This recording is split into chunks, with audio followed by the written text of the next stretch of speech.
What is up, Dallas Mavericks fans and MFFLs? Last night was a big night for the Dallas Mavericks as an organization. It was literally, like I said, I think I said earlier on yesterday, that 10th overall pick was going to have some value because there were players moving around, there were players dropping. After you got past Victor Wembanyama, of course, no one really knew what exactly the direction the draft would take. So, of course, players are going to get switched around, moved around from what these mock drafts were saying. So, big, huge night. Of course, before we get into it, as always, go ahead and subscribe, share, and comment. And for sure, like. But comment. Let me know what you guys thought of the Dallas Mavericks night. The draft night, of course. What did you think? Are you happy with the selections? Are you happy with the acquisitions? Are you happy with the direction the team is taking? Let me know. As we all know, yesterday was the NBA draft again. The Dallas Mavericks came into the draft night with the 10th overall pick. There were lots of guys that were potentially going to be able to be picked, or also it was also, of course, being reported and all over the waves that the Dallas Mavericks were also interested in possibly trading for a player that can help this team win now and just, I guess, do way more than we did last season.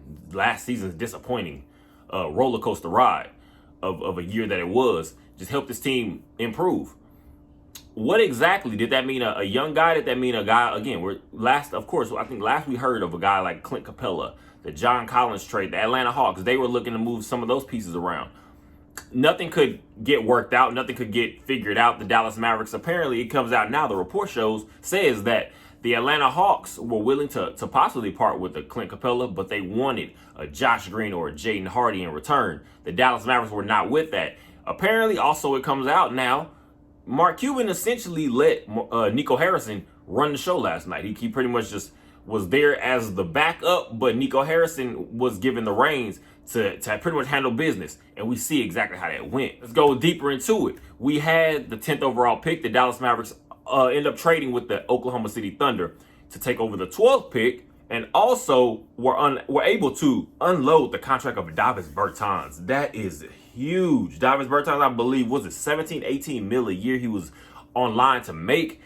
That is not helping this team. You cannot have your role players, especially role players they play sparingly. He's all over the place. He's not a guy that is consistently in the lineup or the rotation night after night. That was a waste of money. It was huge getting that off the books. I couldn't believe it, just for the simple fact that there was a team willing to take it. But of course, you have teams more in the purgatory period of their stage of their franchise, like the Oklahoma City Thunder. They have lots of young talent that are on the come up now, but they're not really championship contenders. So they might be on pretty much just all four taking on a bad contract, an expiring contract. I'm sure it'll end up being. That was huge. Moved back to the 12th spot and still was able to take a player like Derek Lively out of Duke, the 7'1" center. Just freakish rim protector. He has lots of athletic ability. He's been talked about. He's moving up the draft boards, people's draft predictions, because of apparently around the league executives believe he has the potential of a guy like Tyson Chandler. We know how big Tyson Chandler was for this team. He wasn't looked at as a scorer. We needed him for defensive presence, for rebounding, and just pretty much to be a communicator on defense. That is exactly what a Derek Lively can potentially be in the future. We do know Jason Kidd keeps a lot of the former teammates, especially former Mavericks teammates, around just the development process. I'm all for, hopefully, we can get a guy like Tyson Chandler here just to get his ear, be able to work with this kid a little bit, teach him the small details that can help his game just elevate. Because what I will say is that the pick, to me, was not just a one-year pick. You're not thinking of Derek Lively possibly being a 35, 36 minute per game player in year one. Now, will we love that by the end of the season? Of course we would. But this is a developmental guy, but with athletic potential that will take this team to different heights if it's worked the right way. We already know he's a rim roller pass guy. He takes pride in screens. Going through the draft process, they're talking to him. That's what he pretty much gets his staple from. He says himself. He loves rebounding, or he loves rim protecting.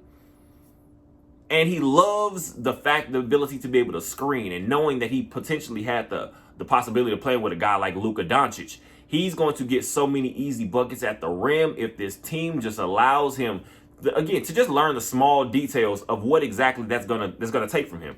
We also, going into the night, we're not sure exactly if Clint Capella or a guy like that, a Jared Allen, a Miles Turner, if any of these guys were going to be possibly on the small list of guys that could have been traded from the big man position that could help the Dallas Mavericks. I couldn't be happier. There were actually some fans last night that were not happy with the Derek Lively pick because a guy like Cam Whitmore, and we're still on the board. Cam Whitmore, we're talking about a guy that was potentially like a top 5, top 6 type value pick, and he slides all the way to I think to pick 20. So the injuries, teams were shying away from that, but I literally do not. One thing I will say for sure. Do not get stuck and get lost in these college stats, especially when you're talking about a guy that's just here to be a specialist. We're talking about a defensive specialist. We want to see him improve rebounding, but a defensive specialist such as Derek Lively out of University of Duke, do not get lost. And he averages 5 points, 5 rebounds. That is literally, first of all, we're talking about the college game. The way that the game is played is completely different than the NBA. We're talking about, first of all, two periods, I guess, 2 halves. It's not a 4-quarter game. The flows of college basketball, you foul out with 5 fouls. There's just a lot of different nuance that doesn't allow you always to be that guy that is going to put up these gaudy numbers that will have teams just drooling to get you on their NBA franchise. I think Derek Lively, it's not going to be whether he can get his points, because again, we've seen guys like a Dwight Powell. In smaller instances, we've seen a guy like JaVale McGee. These players, you will get easy buckets. We saw what Christian Wood was able to do. You're going to get easy buckets playing with a Luka Doncic and hopefully a Kyrie Irving. You're going to get easy baskets. I can see a Derek Lively consistently. Once he gets everything down, I don't know if it'll be this year, maybe next year, whenever. I can see him being that consistent double-double guy, giving you 2-3 blocks a game and just rim protection. It's not even always about the block to me. Again, stats sometimes can be the calling card, but at the same time, sometimes the context matters. What we're looking for is a Derek Lively to just come in here. He has the story. We saw everything last night. What he's dealt with his family, things like that. This kid has the skill set. I just want everyone to allow him the time to develop and just let him show that he can make plays in this league, because we know one thing this Dallas Mavericks team is, we're lacking talent. We're lacking depth when it comes to our talent, and we're just lacking talent overall once you get past your heavy hitters such as a Luka Doncic and a Kyrie Irving, hopefully. You have to just build this room up with talent. No matter how we're going to get it, that's exactly what needs to be done, because that's stage 1 of building a consistent contender. Going even deeper into the Davis Bertans trade with the Oklahoma City Thunder, one of the parts was a trade exception, a $17 million trade exception, which allowed Nico Harrison to work some more of his magic. What that entailed was the Dallas Mavericks were able to make a trade to bring in Richaun Holmes from the Sacramento Kings. He literally, over the last couple years, it's been, I guess you want to say, a roller coaster ride due to injuries, due to just now the Sacramento Kings bringing a guy like Sabonis from the Indiana Pacers. That pretty much cut Richaun Holmes' playing time I don't know if you want to say even at half. He pretty much, a lot of nights would just become a did not play.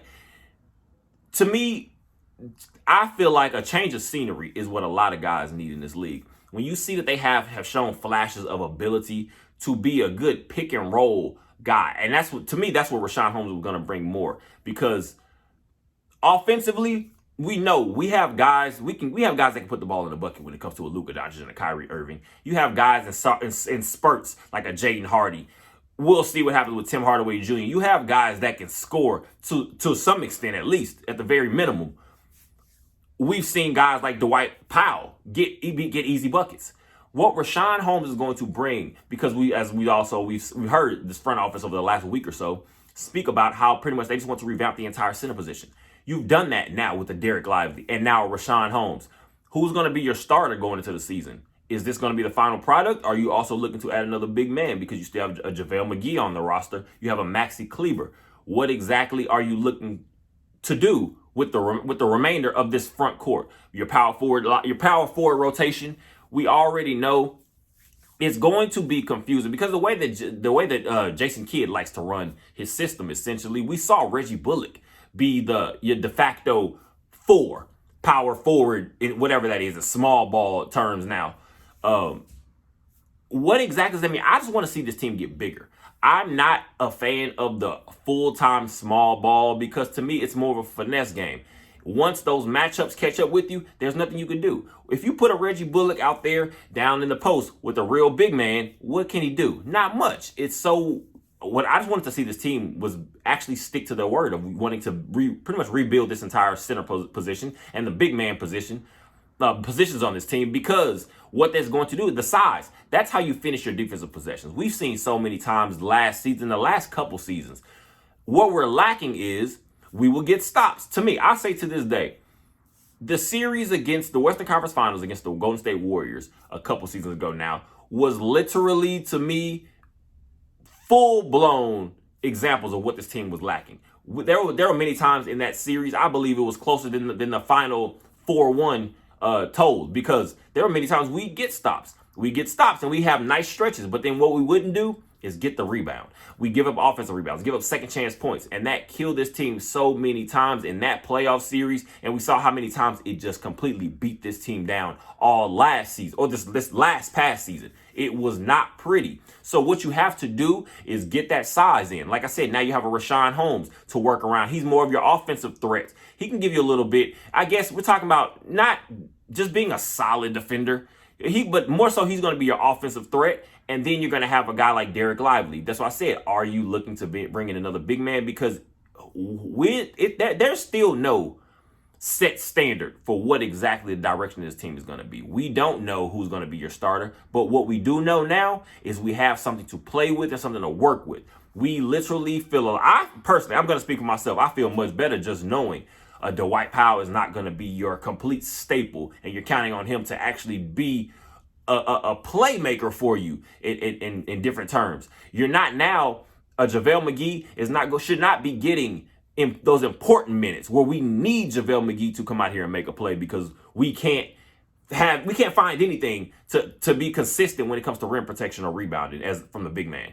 We literally now just all have to put it into work, continue to make something happen, because I believe now Nico Harrison is showing that he has a vision for what he wants this team to be. And if he's given the ability and the opportunity to just actually be able to follow his own plan, this team is literally on the ups. And I'm not saying we're going to be a championship contender this upcoming season, for sure. But I will say this team just has a more clear view of what exactly we're trying to build. The rest of that Rashawn Holmes situation, I guess we'll say, from which all we see now is a trickle-down effect from the trade with the Oklahoma City Thunder. Get off the Davis Bertans contract, move from 10 to 12, draft Derek Lively, also get a trade exception in that trade, $17 million trade exception. You're now able to take in the contract of a Rashawn Holmes from Sacramento, who kind of fell out of the, I guess, the positive outlook of that coaching staff.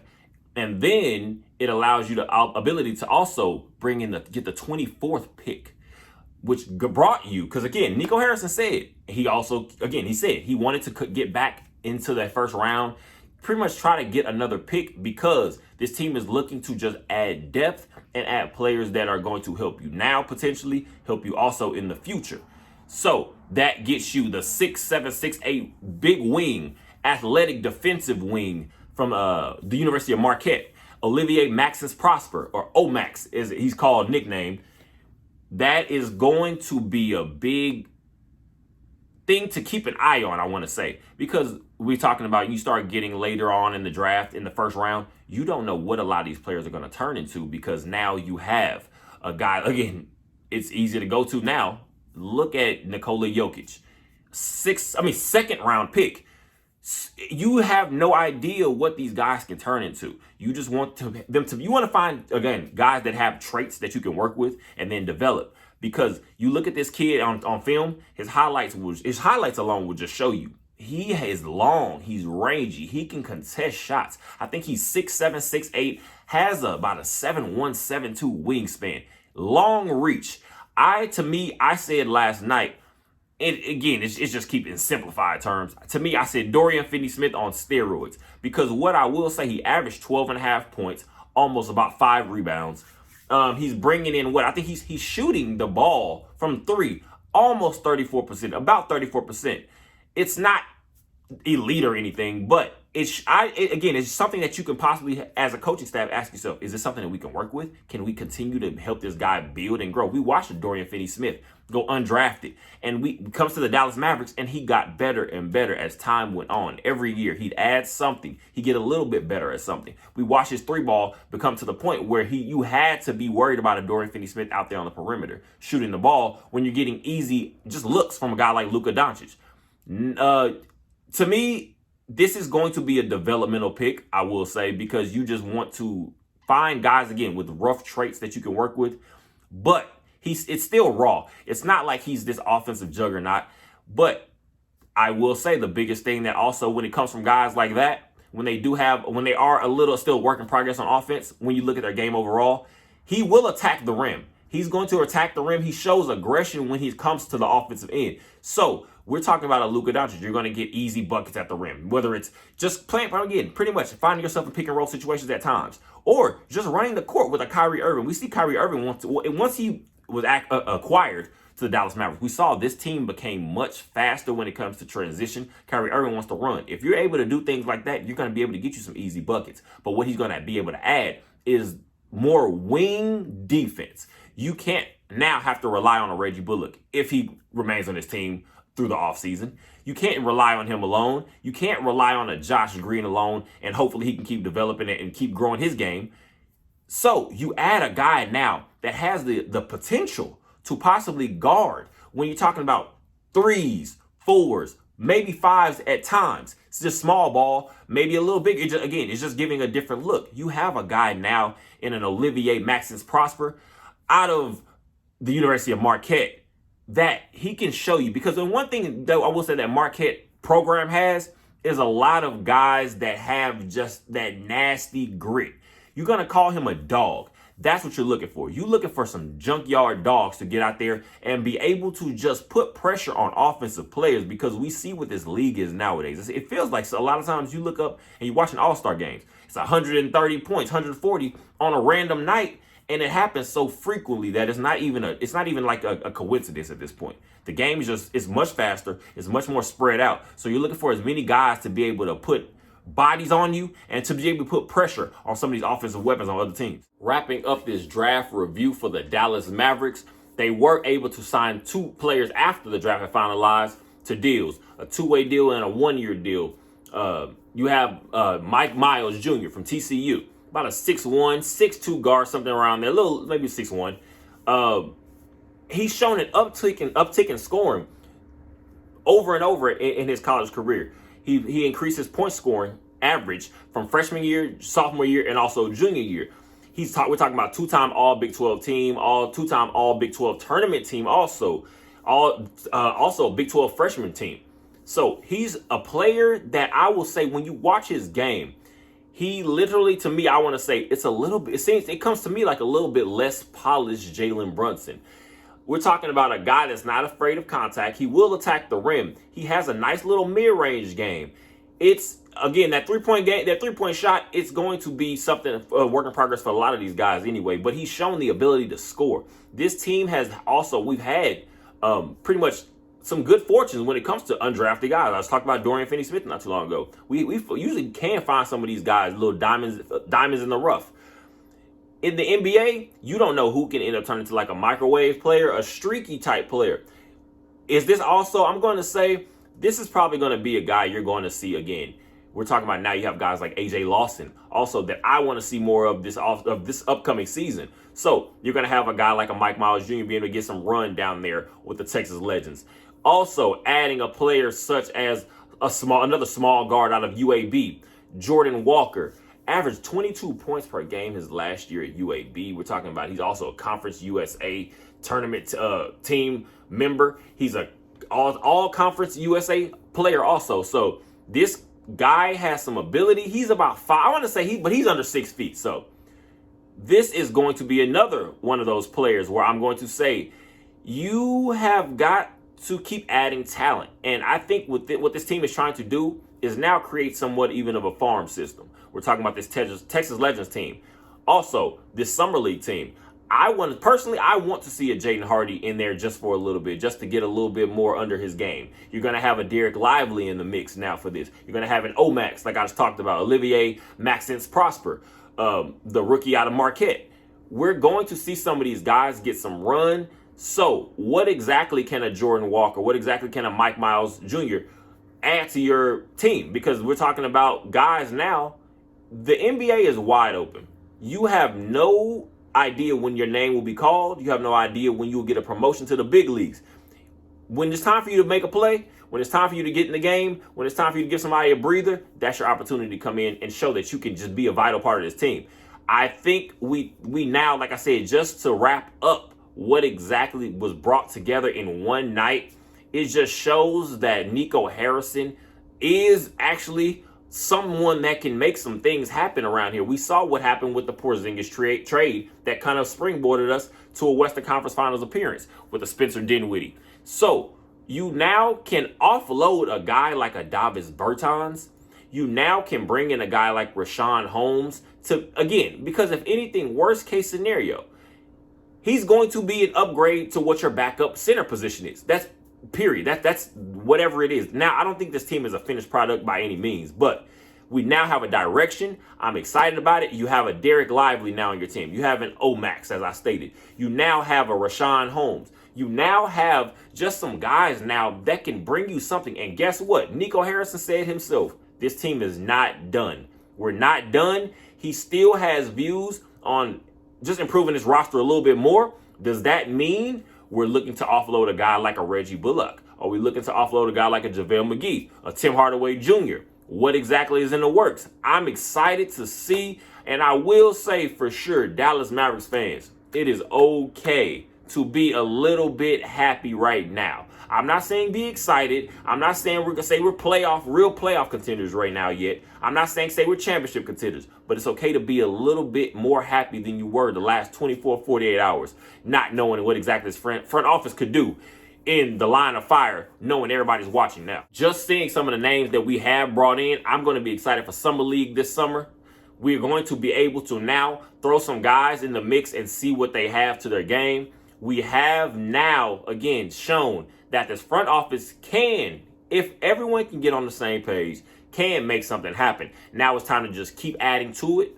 Get Luka Doncic some help. Get, hopefully, a Kyrie Irving some help. And let's see what exactly we can build. As always, I appreciate you guys for checking this out. I will be streaming some of these Summer League games. I'm going to say that now. I will be streaming lots of Mavericks games next season also. So I'm going to go ahead and get that out of the way. I appreciate you guys. Go ahead and subscribe. Go ahead and share. Go ahead and like. Go ahead and comment. Again, let me know who you were excited about. What piece did you think was going to be added to this team? Did you get what you were looking for? Did we draft the Derek Lively that you were looking for us to draft?